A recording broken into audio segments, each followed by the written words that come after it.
realize that sometimes it's not going to be that way. Sometimes people are in a grumpy mood and they're not getting along and there's just no synergy in the family. But if we allow this to go on too long, our voice inside of us might tell us, oh, this family is just not working.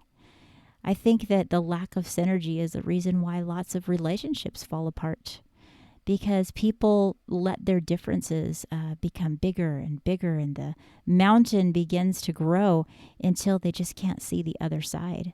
And they're listening to that lie within them that maybe they just need to throw in the towel. Now, I realize that there are some reasons that relationships fall apart, and that is not what I'm talking about. Some reasons that are legitimate, you can say. I'm talking about the times when people have lost their synergy, and so they begin to lose their hope, and they begin to see their vision for their family. And then everything that they've worked for years and years and decades can fall apart because they have a mindset that begins to replay a message in their mind that this isn't working, this isn't working. I say we start looking for ways that it can work. That is being solution focused. We need that in our world. We need to be able to rise above and say, if this did work, what would it look like? And begin to explore what you could do. Allow the mind to work for you in your favor rather than against you, and allow your mind to look for the exceptions out there. Because even if there's all kinds of problems and you feel like your kids, like I said, are always in their own little rooms and people aren't synergizing, they're not getting along, they're not having those precious moments very often, there's always a way that it can happen if we are willing to look for that. So it's really a willingness to want to be your best self, a willingness to let go of the bitterness, to let go of whether you're right or wrong, and value the relationship and the good things about the relationship enough to say, you know what, I'm going to focus on what's important, not the things that have all of a sudden been built up to be so important.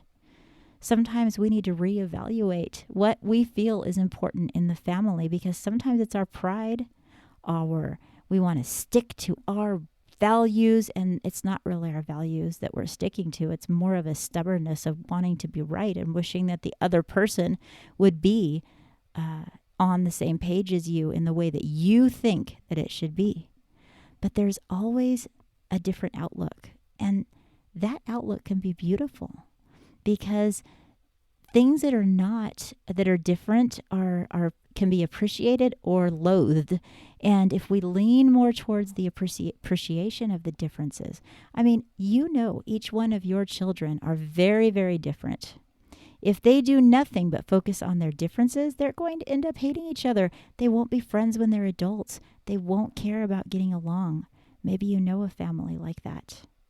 But if you want to grow a family, and the end in mind that you want is that you can get together at family gatherings and laugh and appreciate each other and let go of any of the things that cause strife, it's going to take looking for synergy, looking for synergistic moments that you can bond, moments that you can put aside your differences, being willing to do that.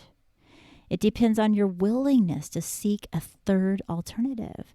It also requires humility, you guys, a high level of humility, and the ability to keep your ego in check. I mean, we all have really big egos, and that can be a good and a bad thing, but sometimes we got to keep it in check, because you're ruining relationships if your ego gets so big that you're taking up all the space in the room with it. You need to find that synergy, which means you're breaking down to consider all of the people's point of views. You're asking if there's a better alternative than what first popped in your mind.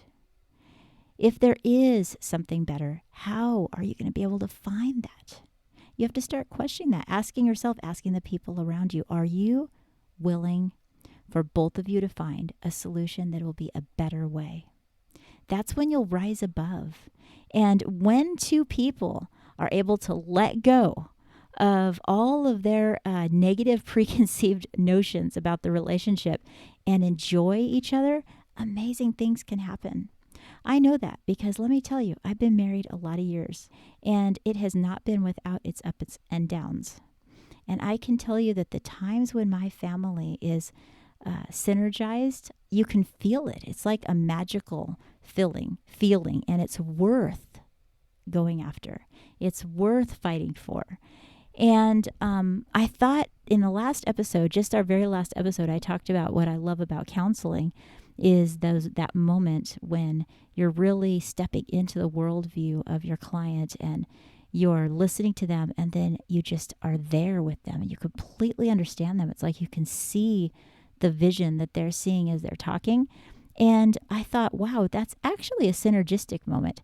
I didn't really realize that in the last episode when I was talking. I was like, oh, I just love when you're able to look at the other person's point of view. And I do.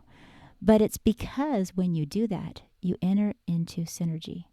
And the two people they don't even have to say words sometimes. They just get each other. Well, it takes work to get there. And